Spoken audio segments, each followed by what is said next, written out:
देशवासियों, जय हिंद। मैं हूँ जसवंत राज परमार, मुंबई।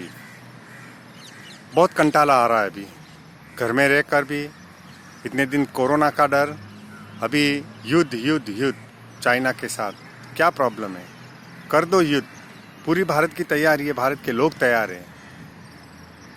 क्या मीनिंग निकलेगा युग का, वो आगे आने वाला समय बताएगा। लेकिन अब बिल्कुल कंटाल गए हैं। क्यों भारत युद्ध नहीं करता? क्या भारत के पास सैन्य शक्ति नहीं है? क्या भारत के पास मजबूत सरकार नहीं है? क्या भारत के पास लोगों का सहयोग नहीं है? सब कुछ सहयोग है। कर डालो। चाइना की ऐसी तैसी कर दो, पाकिस्तान की ऐसी तैसी कर दो। जो कोई भी रास्ते में आए उसको चूर चार कर दो। अब बहुत हो गया है ये रोज़ रोज़ सुन के। रोज़ रोज़ आज उधर युद्ध, आज उधर युद्ध, कभी डोकलाम, कभी सेपलांग, कभी कंटाला आ गया है। युद्ध करना है तो कर लीजिए एक ही बार। भारत के पास शक्ति है। हज़ारों करोड़ रुपया अपन सैन्य सामग्री में व्यर्थ करते हैं, इतने सैनिक मरते हैं। अब एक बार जोर लगा के जो भी आपकी मन स्थिति है सरकार की, सेना की, आप कर दीजिए। भारत की जनता त्रस्त आ गई है। भारत की जनता अब शांति चाहती है। भारत की जनता के लिए अब जीने का एक रास्ता भी नहीं बन पा रहा है। इसलिए कृपा करके आप जो भी निर्णय लेना है वो ले लीजिए। भारत की जनता आपके साथ है।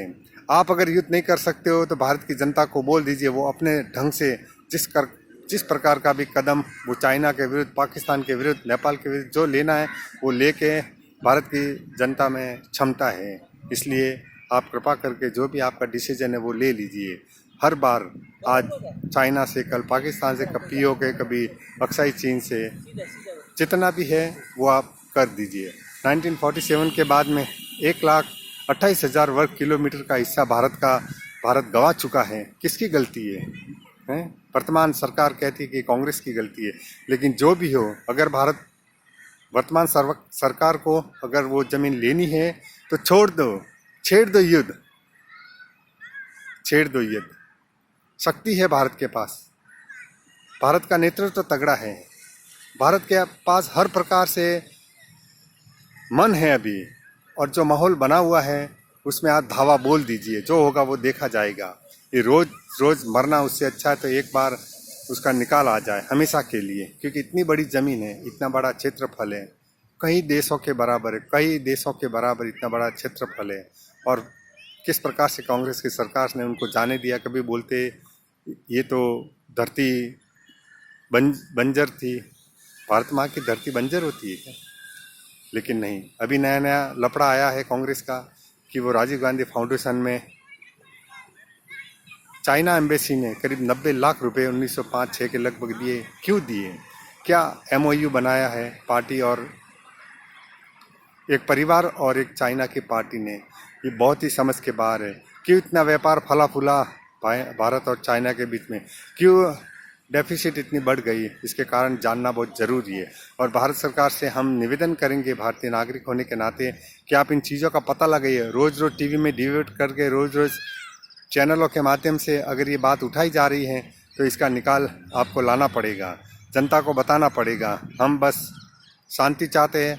हम बहुत त्रस्त हो गए। हम घरों में रह रहे। आज 4 महीने से हमने सब्र किया, हर प्रकार से सब्र किया है। और उसके ऊपर एक से एक जिम्मेदारी लादी जा रही है। लफड़े हो रहे हैं तो उसके जिम्मेदार अब हम नहीं रह सकते। हमारी जितनी क्षमता थी हमने सहन कर लिए। आपको जो कुछ भी करना है करिए, हम आपके साथ हैं। लेकिन जल्दी से जल्दी इन तनाव भरे माहौल से भारत की जनता को मुक्त कीजिए। देशवासियों, आज ही के दिन इमरजेंसी लगी थी और इमरजेंसी के अंदर भारत के संविधान की धज्जियां उड़ा दी गई थी तत्कालीन प्रधानमंत्री श्रीमती इंदिरा गांधी के द्वारा।